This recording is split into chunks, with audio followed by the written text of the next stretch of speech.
ନମସ୍କାର ସାଙ୍ଗମାନେ, ଖୁସିରେ ରହିବା ଉପାୟ ହାଉ ଟୁ ହାପି। ଆସନ୍ତୁ ଜାଣିବା ଖୁସିରେ କେମିତି ରହିବେ।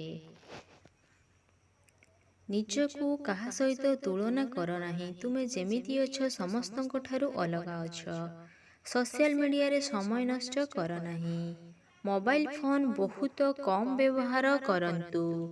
ନିଜ ପସନ୍ଦର କାମ କରନ୍ତୁ। ଯୋଗ, ଧ୍ୟାନ, ପ୍ରାଣାୟାମର ଅଭ୍ୟାସ କର। ଅନ୍ୟମାନଙ୍କୁ ସାହାଯ୍ୟ କର। ଏଥିରୁ ତୁମେ ସୁଖ ପାଇବ। ସବୁବେଳେ ସକାରାତ୍ମକ ରୁହ।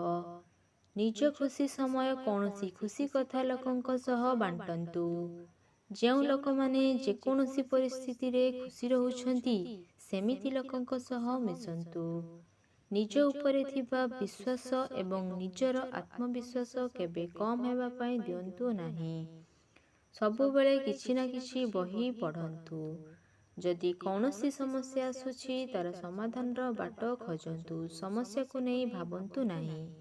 ଜୀବନ ଯେତେ କଷ୍ଟରେ ଯାଉନା କାହିଁକି ସବୁବେଳେ ହସିକି ଖୁସିରେ ରୁହନ୍ତୁ।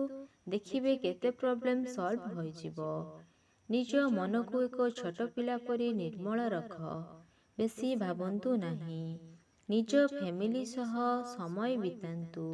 ମନେ ରଖନ୍ତୁ, ପରିସ୍ଥିତି ଯାହା ହେଉନା କାହିଁକି ଫ୍ୟାମିଲି ସବୁବେଳେ ସାଥିରେ ରୁହେ।